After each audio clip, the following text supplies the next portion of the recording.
Bien, vamos a ver entonces osteología de la extremidad inferior y más que nada saber que la extremidad inferior está compuesta por un grupo de huesos que comienza con el coxal, que es un hueso que está dentro de la región pélvica, pero también se considera parte de la extremidad inferior porque se relaciona con el fémur, que es el hueso del muslo.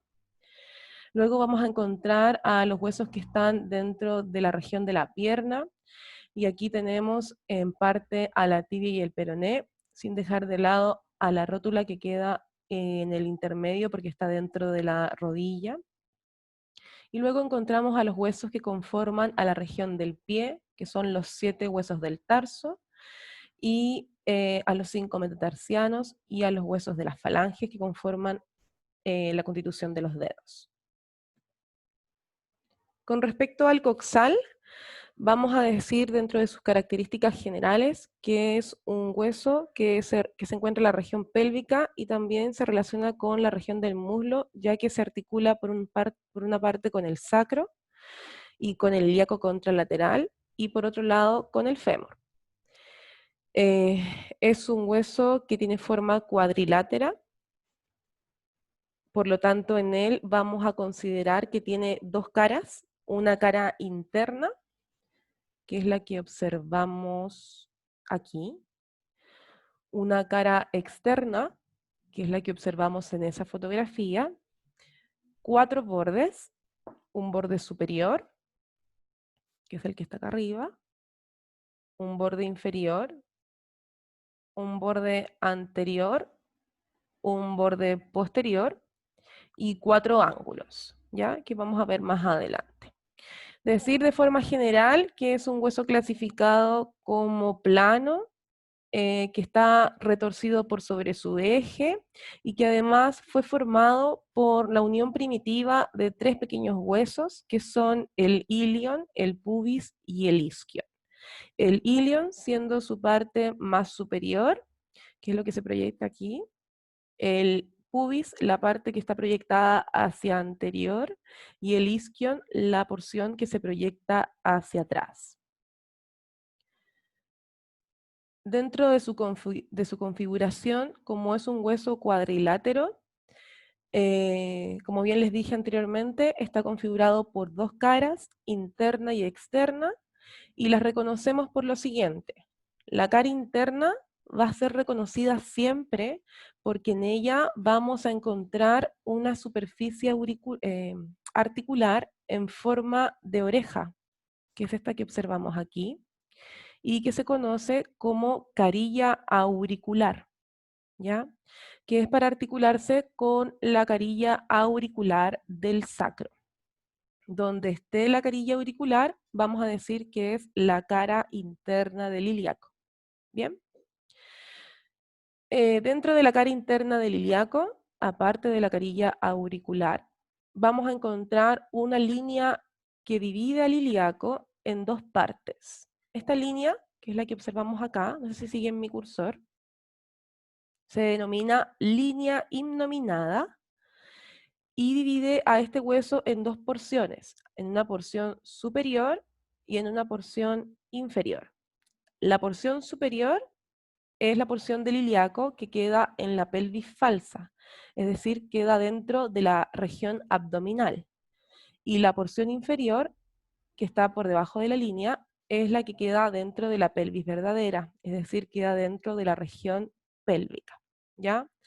Dentro de la pelvis se consideran dos tipos de pelvis, una pelvis verdadera y una pelvis falsa, ¿ya? La pelvis verdadera se encuentra todo lo que está dentro desde, o sea, se considera todo lo que está desde el estrecho superior de la pelvis hacia arriba como pelvis falsa, y todo lo que está desde el estrecho superior de la pelvis hacia abajo como pelvis verdadera, ¿ya? El ilíaco, como es un hueso que conforma parte de la pelvis, una de sus partes, es decir, todo lo que está por sobre la línea nominada, está dentro de la pelvis falsa, y todo lo que está por debajo de la línea nominada está dentro de la pelvis verdadera. Por eso si ustedes se palpan el ilíaco, van a encontrar una parte del ilíaco dentro de la cavidad abdominal y otra parte del ilíaco dentro de la cavidad pélvica. ¿Bien? Entonces, dentro de la cara interna del ilíaco vamos a encontrar a esta carilla auricular, ¿cierto? Carilla auricular del ilíaco, que es para articularse con el sacro, con la carilla auricular del sacro. La línea innominada. Por sobre la línea innominada vamos a encontrar a otra estructura que es una fosa, una cavidad no articular que se denomina fosa ilíaca interna y que sirve para recepcionar a un vientre del músculo psoas ilíaco, en realidad para la porción ilíaca del músculo psoas ilíaco. Y por debajo de la línea innominada vamos a encontrar a una porción cuadrilátera, ya que es la superficie cuadrilátera del ilíaco, que corresponde a la cara posterior del acetábulo. ¿Ya? ¿Qué es el acetábulo? Es una estructura que vamos a conocer en la cara externa del ilíaco. Ya la vamos a ver cuando veamos la otra cara. Otra estructura que vamos a reconocer de la cara interna del ilíaco es esta que se encuentra por detrás de la carilla auricular, que es una zona bien irregular y rugosa, que se conoce como tuberosidad ilíaca y que sirve para punto de inserción ligamentosa, específicamente para los ligamentos sacroiliaco posteriores.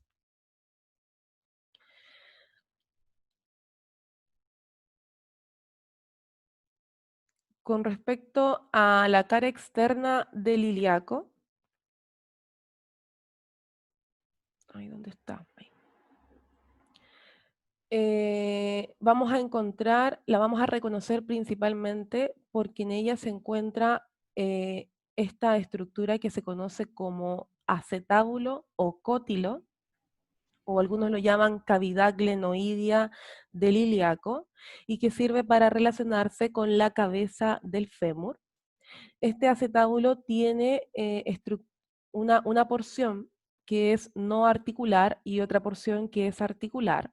¿Ya? La porción que está en el fondo es la porción que no es articular y se llama transfondo cotiloideo, y no es articular porque en ella no se va a producir el movimiento de la cabeza y solamente va a permitir la coaptación de la cabeza femoral. ¿Ya? ¿Cómo lo permite o cómo hace que la cabeza se mantenga coaptada al cótilo? A través de un ligamento, que es el ligamento redondo, ¿ya? Que viene desde la cabeza del fémur hasta el transfondo cotiloideo. El transfondo es esto, esta superficie cuadrada que se ve aquí en la imagen, en el fondo del cótilo, ¿ya? Y esta superficie que está aquí, que tiene forma de semiluna, es la superficie semilunar, que vendría siendo la porción articular del cótilo, que tiene la función principal de articularse con la cabeza femoral y permitir los movimientos de la cadera. Bien. Otra parte del cótilo es lo que rodea a este acetábulo y que se conoce como ceja cotiloidea o reborde acetabular. Bien. Otra estructura que vamos a reconocer de la cara externa del ilíaco es esta gran fosa, que también estaba en la cara interna, pero ahora como se encuentra en la cara externa, se va a denominar fosa ilíaca externa.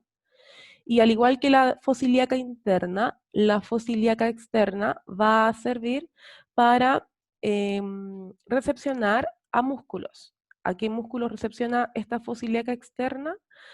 Recepciona a los músculos glúteos, al glúteo menor, medio y mayor.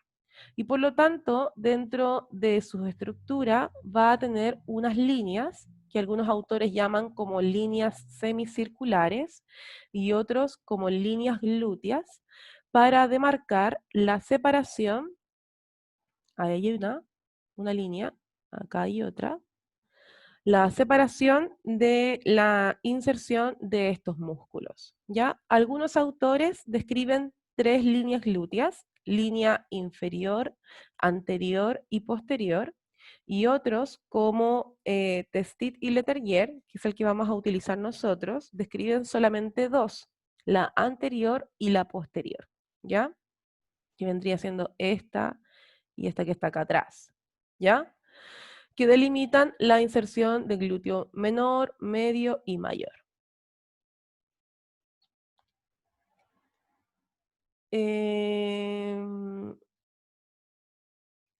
Dentro también de la cara externa del ilíaco vamos a ver a nivel del cótilo, lo vamos a ver en esta imagen, que como este hueso fue formado por la unión primitiva de tres pequeños huesos, el isquion, el ilion y el pubis, la unión de estos tres huesos van a dejar vestigios, ¿ya? Y estos vestigios se van a conocer como escotaduras. Y estas escotaduras se van a ver a nivel del acetábulo o del cótilo, ¿ya? La escotadura que más se nota es la escotadura isquiopubiana, que es el vestigio de la unión entre el isquion y el pubis, que vendría siendo esta escotadura que está acá. ¿Bien? Y es la que más se nota en la parte inferior del cótilo, ¿sí? Las otras dos tendríamos que observarlas a nivel del reborde cotiloideo o de la ceja cotiloidea, ¿ya? Que aquí están en la imagen esquematizadas con la línea de unión de los huesos, ¿sí? Acá sería la escotadura iliopubiana, que vendría estando a este nivel, y acá sería la escotadura ilioisquiática, que estaría a este nivel, donde está esta línea. Si observamos la otra imagen, donde está este dibujo, estas dos escotaduras, la unión entre el ilion y el pubis, y el ilion y el isquion, son muy tenues, se ven muy poco, pero existen, ¿ya? Que vendría siendo esta escotadura, la iliopubiana, y aquí muy poco se ve la ilioisquiática, que vendrían siendo como depresiones por sobre el reborde o la ceja cotiloidea. En cambio, la isquiopubiana se ve claramente ahí en la parte inferior del cótilo. ¿Bien?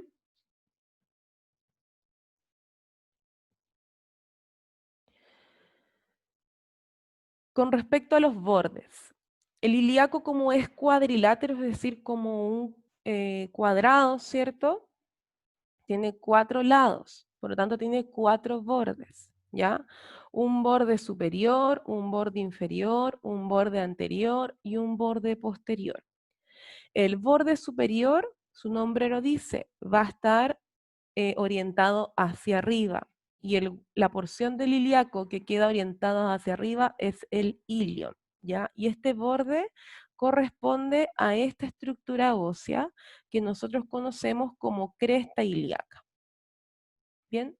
La cresta ilíaca no es longitudinal y simétrica, recuerden que tiene forma como de S, es torcida y es bastante voluminosa porque sirve para punto de inserción muscular de músculos bastante fuertes, como por ejemplo los músculos abdominales, y corresponde al borde superior del ilíaco, que está marcado aquí con color azul.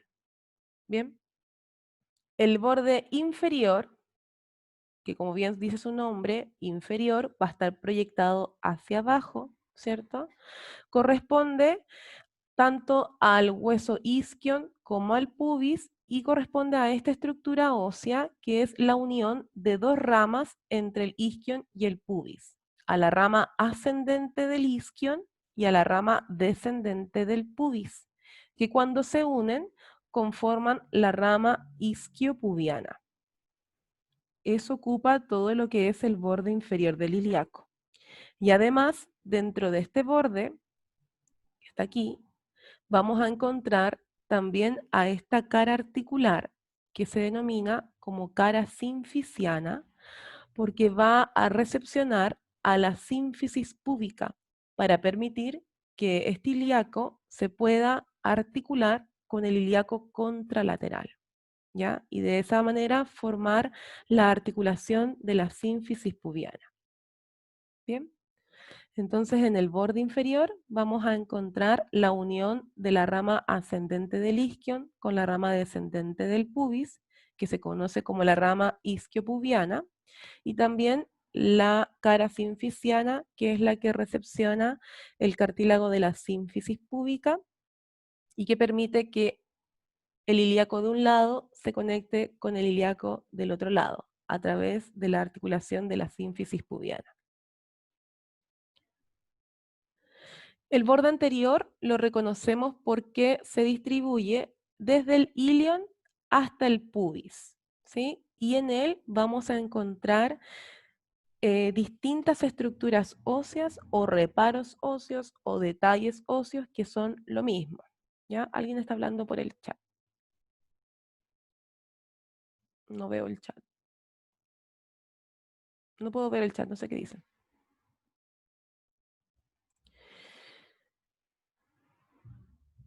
No, profe, nadie ha hablado por el chat. Ah, es que me salía de la ventanita. Me estaba parpadeando. Ya. De los detalles óseos que vamos a distinguir del borde anterior del ilíaco, los voy a nombrar de superior a inferior. Son los siguientes. El primero de ellos que vamos a encontrar es una espina, ¿ya? Que sirve como punto de inserción muscular, ¿ya? Como por ejemplo para el músculo sartorio, que es la espina ilíaca anterosuperior. Luego encontramos una escotadura, se me pierde el cursor, una escotadura que no tiene nombre y por lo tanto la llaman escotadura innominada. Y luego encontramos otra saliente que también es una espina y como viene por debajo de esta y también está en el borde anterior, la denominan espina ilíaca antero-inferior. ¿Sí? Esta era la espina ilíaca antero-superior, esta es la espina ilíaca antero-inferior. Se abrevian así.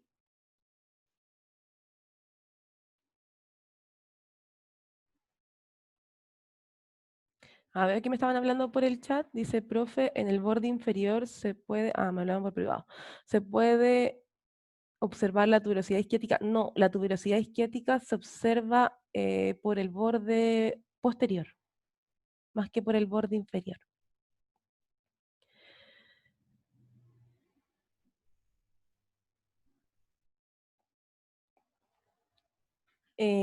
Las espinas ilíacas se abrevian así. Espina ilíaca antero-superior y espina ilíaca antero-inferior.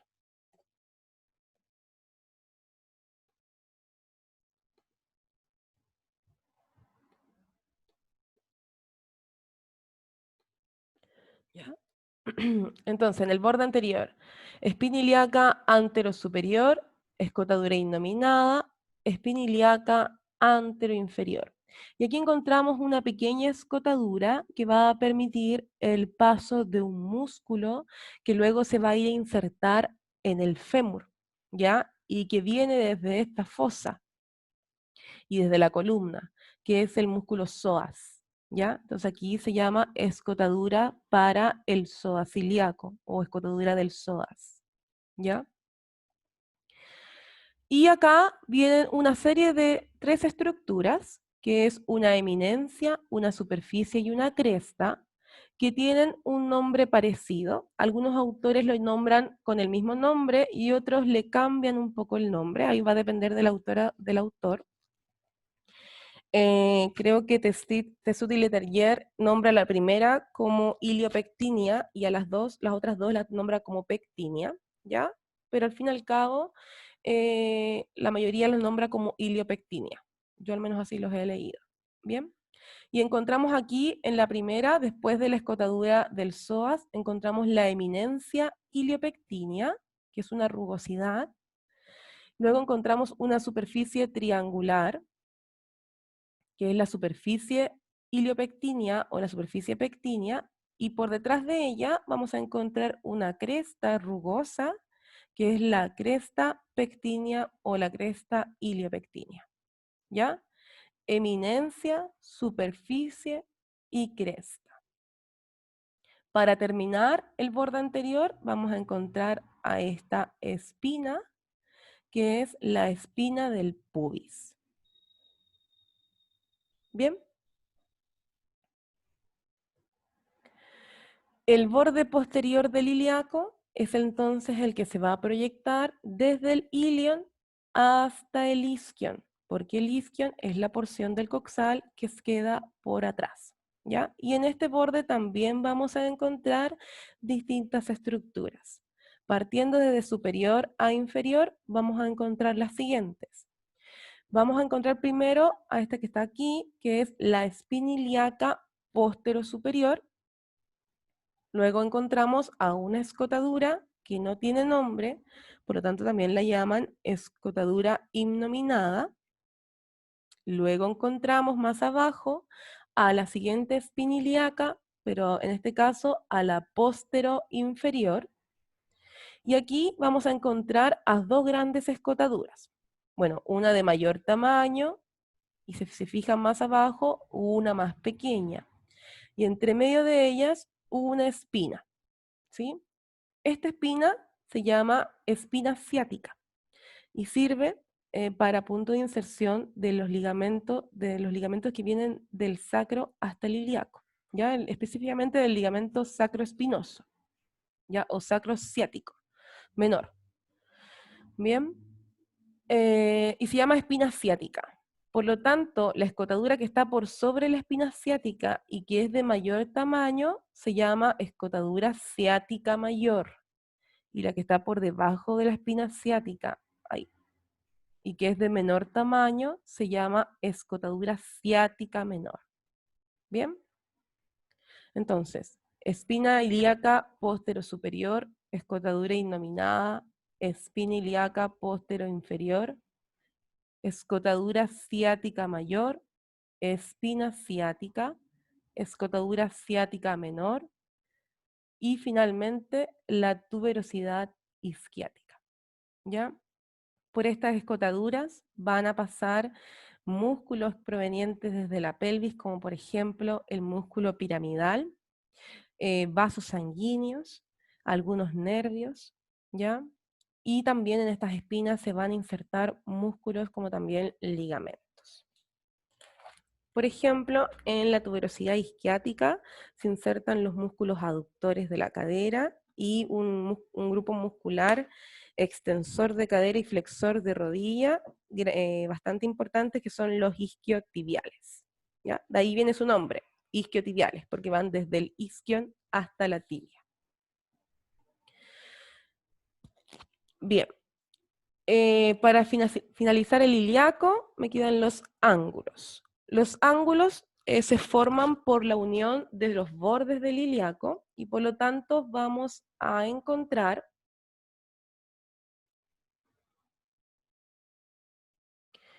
que cuando se une el borde superior con el borde anterior, vamos a encontrar un ángulo antero-superior y que corresponde a la espina ilíaca antero-superior. Encontramos un ángulo entonces antero-inferior por la unión del borde anterior con el inferior y que corresponde a la espina del pubis. Encontramos otro póstero-inferior por la unión del borde inferior y posterior y que corresponde a la tuberosidad del isquion o la tuberosidad isquiática. Y finalmente encontramos el ángulo póstero superior y que corresponde a la espina ilíaca póstero superior. ¿Ya? Esta es una pregunta clásica de prueba. Siempre las profesores la preguntamos, yo también la hago. ¿A qué corresponde el ángulo póstero superior del ilíaco? Y usted tiene que decir a qué detalle corresponde. ¿Bien? Eso con respecto al ilíaco. Sigamos.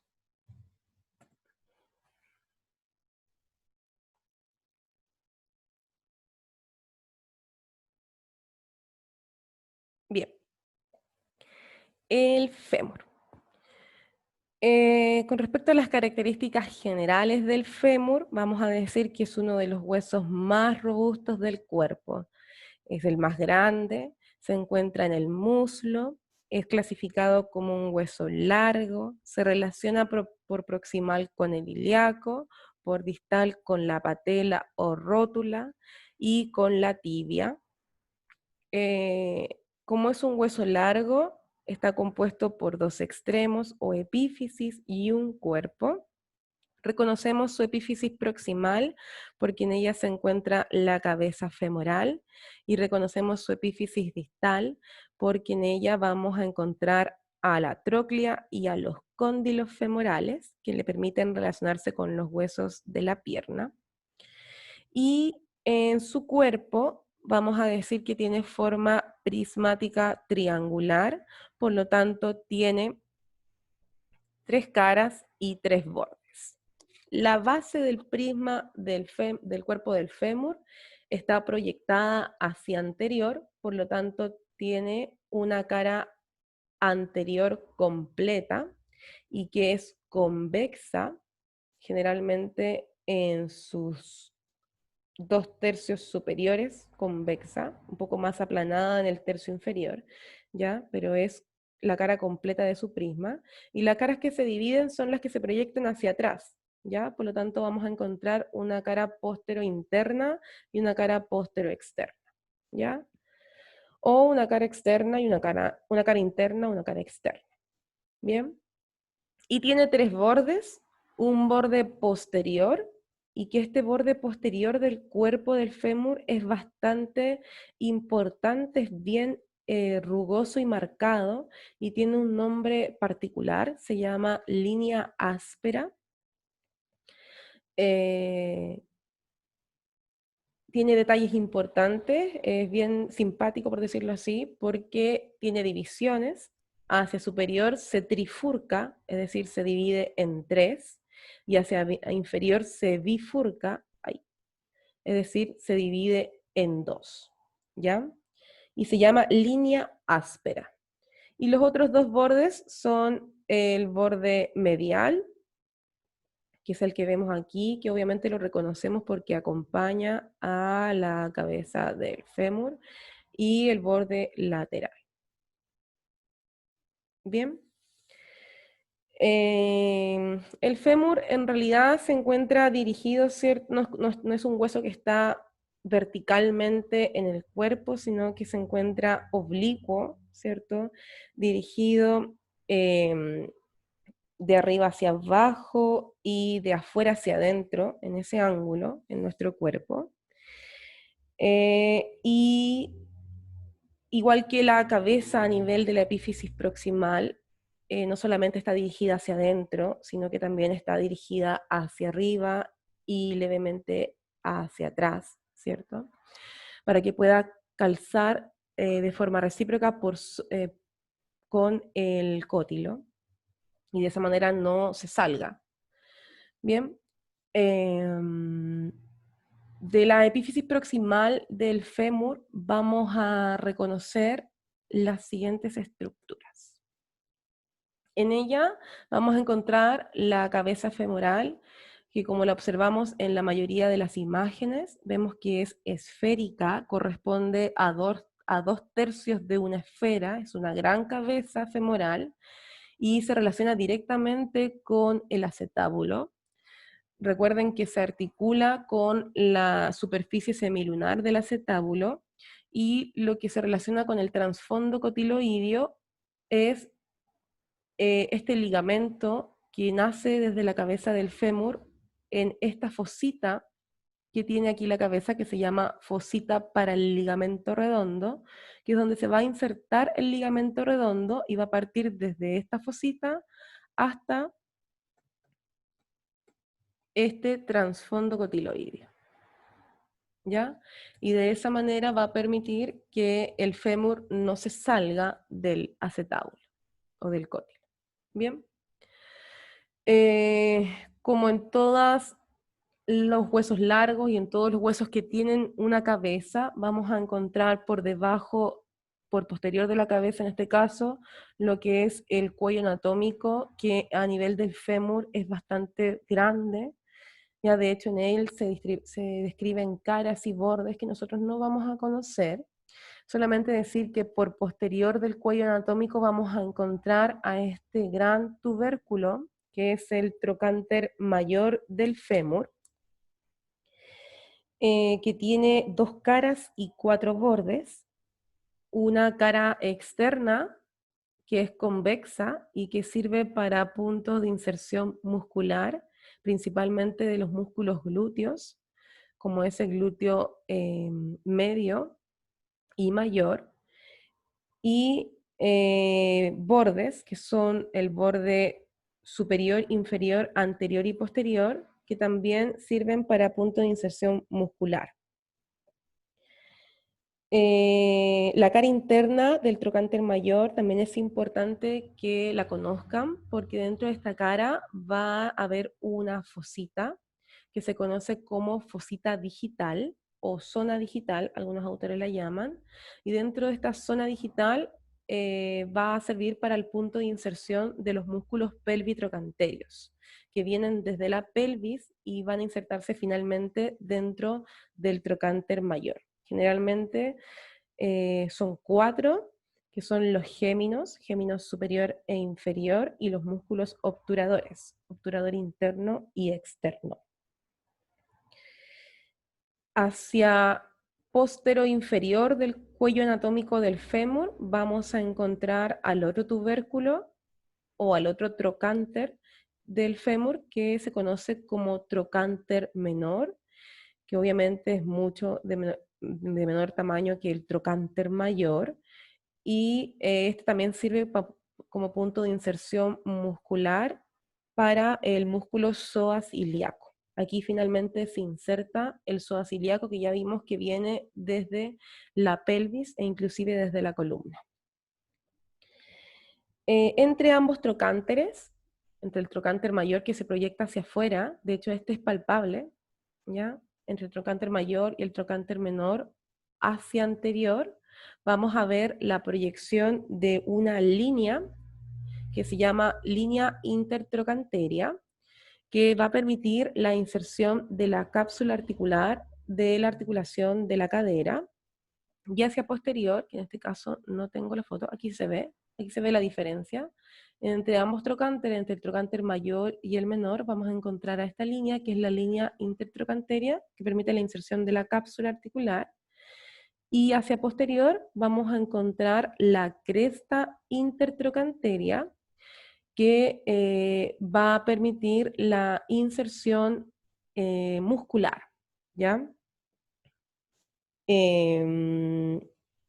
De, en este momento no me acuerdo de qué músculo en particular, pero es la gran diferencia que hace que una sea una línea y que la otra sea una cresta, ya que los músculos hacen mayor tensión que una cápsula, y por eso la que se proyecta hacia atrás es una cresta intertrocanteria y la que se proyecta hacia adelante es una línea intertrocanteria, porque en la línea, la que está aquí, se inserta la cápsula, y la que está por atrás se inserta musculatura. ¿Bien? Entonces, de la epífisis proximal del fémur vamos a encontrar a la cabeza femoral, a la fosita del ligamento redondo, al cuello anatómico, al trocánter mayor, que por externo es rugoso, porque existen puntos de inserción muscular específicamente para los glúteos, como el glúteo medio. Por interno vamos a encontrar a la fosita digital para la inserción de los músculos pelvitrocanterios. También vamos a encontrar al trocánter menor, a la línea intertrocanteria por anterior y por posterior a la cresta intertrocanteria. En la epífisis distal, más que nada vamos a reconocer a dos grandes superficies articulares, una que se proyecta hacia anterior, que es la tróclea femoral, que como toda tróclea tiene una saliente, una depresión y otra saliente. Esta tróclea se va a articular con la cara posterior de la rótula y van a conformar la articulación patelo-femoral o femoropatelar, ¿ya? la depresión o la garganta de la tróclea, ¿cierto?, se distribuye hacia abajo hasta el momento que se separa. Y ahí, en la separación, vamos a encontrar una estructura que se denomina como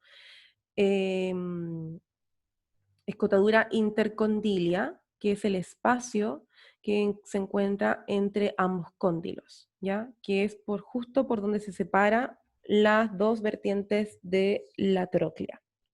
Bien. Por sobre la tróclea del fémur vamos a encontrar una superficie que se denomina superficie rotuliana, que es por donde se desliza la rótula. Recuerden que la rótula se va a deslizar, vamos a avanzar un poquito.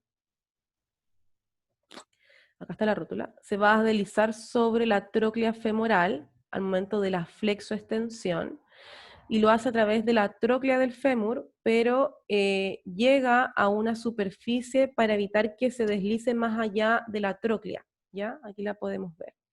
Y esta superficie triangular que está por sobre la tróclea femoral se denomina superficie rotuliana, ¿ya? Y lo que encontramos por debajo de la tróclea, lo que vamos a encontrar por debajo de la tróclea va a ser la escotadura intercondilia, ¿ya? Que es el espacio que hay entre los cóndilos, y lo podemos observar aquí. La otra superficie articular que vamos a encontrar en la epífisis distal del fémur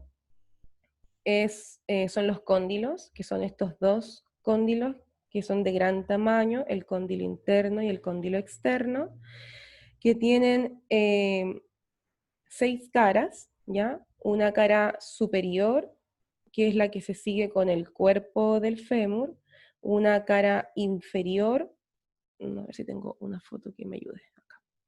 Una cara superior que se sigue con el cuerpo del fémur, una cara inferior, anterior y posterior, que son articulares, por donde el cóndilo se va a deslizar por sobre la tibia, una cara medial, que ahí podemos ver la cara medial de este cóndilo, y una cara lateral, ¿ya? La cara medial, que va a servir para punto de inserción de ligamento, específicamente para los ligamentos cruzados, y una cara lateral que también sirve como punto de inserción ligamentosa para los ligamentos colaterales de la rodilla, ¿ya? En el caso del cóndilo interno, para el ligamento colateral interno, sí, ligamento colateral interno, y para el caso del cóndilo externo, ligamento colateral lateral, ¿ya?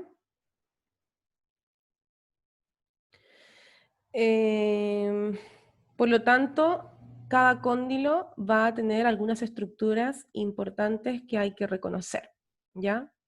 El cóndilo medial, que es el que es un poco más alargado que el lateral, vamos a encontrar que en su cara lateral tiene una eminencia que se conoce como epicóndilo, ya que es para la inserción del ligamento colateral medial o colateral interno de la rodilla, y además presenta una depresión que es para la inserción del gemelo interno, que viene desde la pierna, y presenta un tubérculo, ya que aquí en la imagen no se ve muy bien, ya, que es el tubérculo del tercer aductor o del aductor mayor, que finalmente se inserta a nivel del fémur, en la epífisis distal del fémur, ¿ya? Los aductores vienen desde la cadera, pasan al cuerpo del fémur y terminan insertándose, al menos el aductor mayor,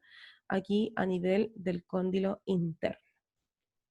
El cóndilo externo, por su lado, va a tener una eminencia que es el epicóndilo lateral, y va a tener dos depresiones, una depresión para el gemelo externo y una depresión más hacia posterolateral, que es para el músculo popítero.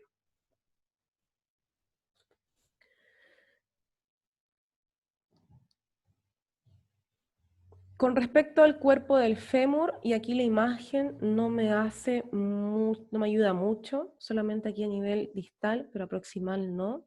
Vamos a hablar sobre la línea áspera, y esta línea es bastante especial, como les decía a un inicio, porque es bastante rugosa y es así porque tiene muchas inserciones musculares, ¿ya? La línea áspera del fémur, que corresponde al borde posterior del cuerpo femoral, tiene en su parte central, donde no se ha dividido, inserciones musculares de los músculos que se insertan propiamente tal en el cuerpo femoral, ¿ya? En el intersticio, es decir, en el centro, se van a insertar los músculos aductores, que son mayor, menor y medio, y al final de este intersticio se inserta la porción corta del bíceps femoral, ¿bien? En los labios internos, ¿sí? Interno y en el labio externo de la línea áspera se van a insertar o van a descansar sobre ella los vastos del cuádriceps, el vasto interno o vasto medial y el vasto externo o vasto lateral del cuádriceps, respectivamente. ¿Ya? O sea, en el labio interno de la línea áspera, obviamente se va a insertar el vasto interno, pues no se puede insertar el vasto externo del cuádriceps. ¿Ya? Pero esta línea hacia proximal se va a dividir en tres, es decir, se va a trifurcar. Aquí la imagen no me ayuda mucho, pareciera que se divide, pero ahí hay que tener bastante creatividad, o sea, bastante imaginación, ¿ya? Se divide en tres. Una línea que se distribuye hacia el trocánter mayor, otra línea que se distribuye hacia el trocánter menor, y otra línea que se distribuye hacia el cuello. ¿Ya? Tres líneas. Una hacia el trocánter, otra hacia el trocánter, o sea, una hacia el trocánter mayor, otra hacia el trocánter menor y otra hacia el cuello. ¿Ya? Eso ocurre con la línea áspera, ay, gracias al que me está dibujando las líneas. Con la línea áspera hacia proximal. Una hacia el trocánter mayor, otra hacia el trocánter menor y otra hacia el cuello del fémur. La trifurcación. Y se trifurca porque se marcan tres líneas, porque obviamente se insertan tres músculos distintos, ¿ya? En la que se dirige hacia el trocánter mayor es la más marcada y como la más gruesa, de hecho, se forma como una tuberosidad. Algunos la llaman línea, otros la llaman tuberosidad glútea, ¿ya? Pero es la línea para que se inserte el glúteo mayor. Y de hecho, si es que tengo el fémur aquí, se las puedo mostrar, porque es la que más... Uy, este fémur no se marca bien. No se ve. Ya, no se ve bien. Pero sí, la línea que va hacia el trocánter mayor es la más marcada y se ve como una tuberosidad, ¿ya? Porque es la que la denominan tuberosidad glútea, para la inserción del glúteo mayor. La línea que está en el centro, que queda como en el centro, que es la que va hacia el trocánter menor, es la línea que va a permitir la inserción del músculo pectíneo. Y la línea que es la menos insinuada, ya que va hacia el cuello, es la continuación del labio interno de la línea áspera, y por lo tanto sirve para la inserción del vasto interno del cuádriceps. ¿Ya? La del trocánter mayor para el glúteo mayor, la del trocánter menor para el pectíneo y la del cuello solamente la continuación de la inserción del vasto medial del cuádriceps, el vasto interno del cuádriceps. ¿Ya? Bien.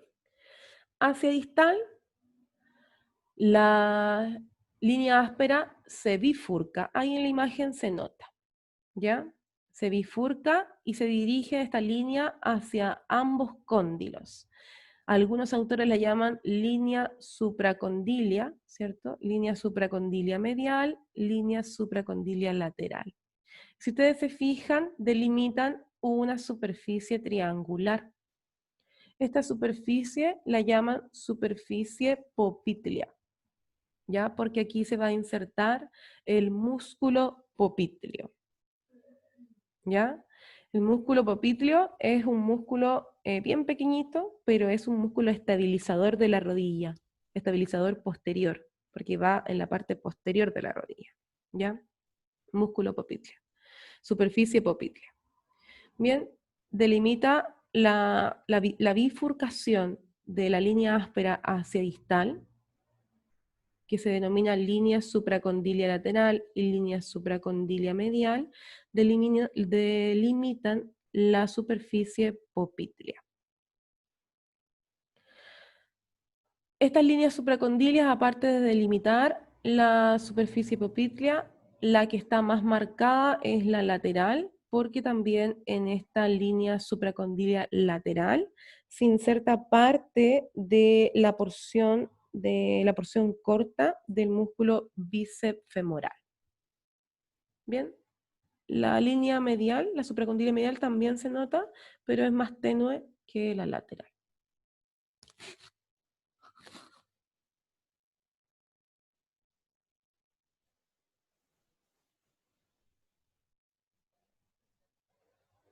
¿Sí? Bien. Eso con respecto al fémur.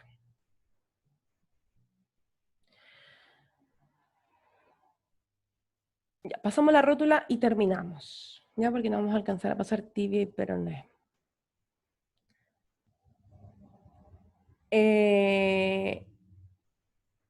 La patela. La patela o rótula es clasificado como un hueso corto, subclasificado como un hueso sesamoideo. Se relaciona directamente con el fémur, solamente con el fémur, ¿ya? Porque con él conforma la articulación femoropatelar. Y se relaciona indirectamente con la tibia, ¿ya? A través del ligamento rotuliano. No se articula con la tibia de forma directa, no tienen superficies articulares que las relacionen. Sí tiene un ligamento que los relaciona, pero no se articulan, no se tocan, solamente a través del ligamento rotuliano.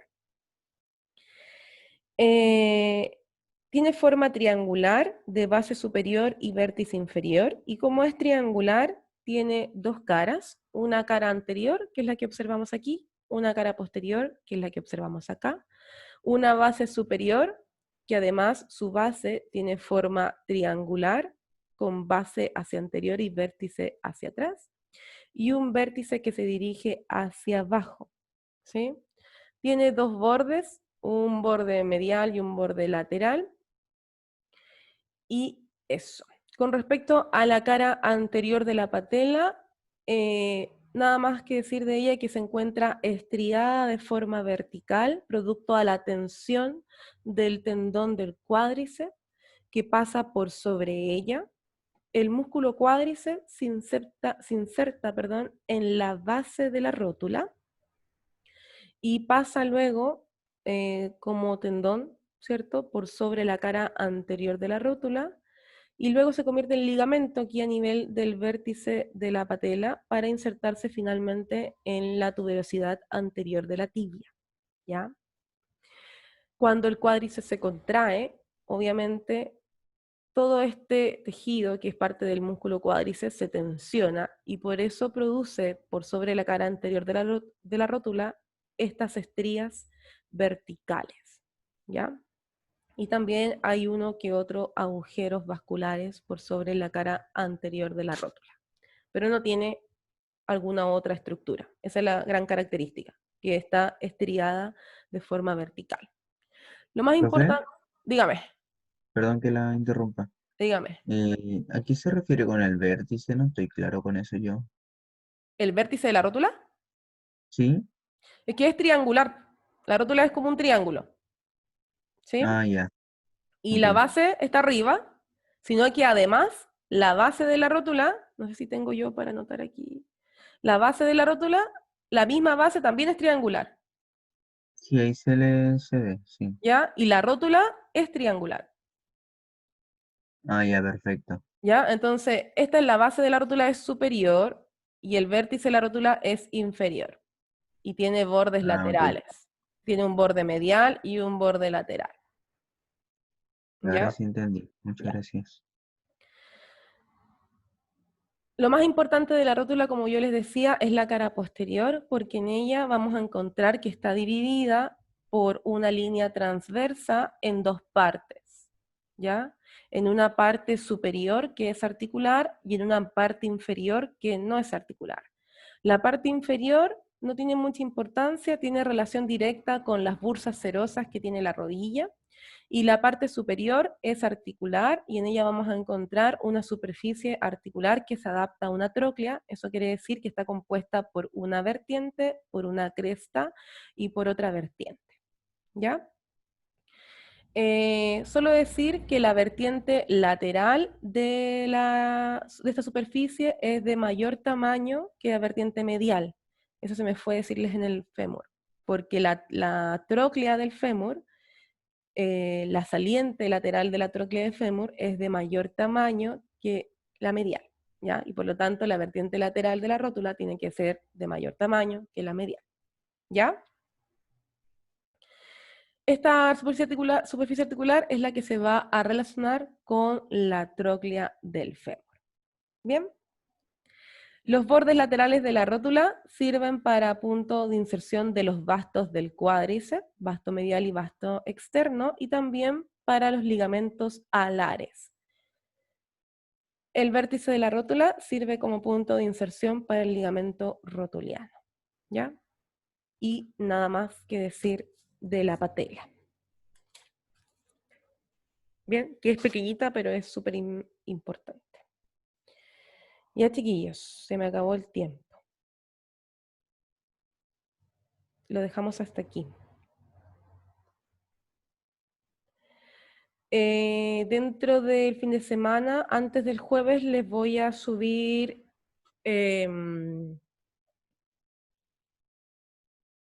tibia, peroné, y voy a avanzar con algo del pie. Ojalá pueda terminar con el pie, ¿ya? Si no, lo continuamos en la próxima clase. ¿Ya? Y mañana vemos... Ah, mañana podemos continuar, pues.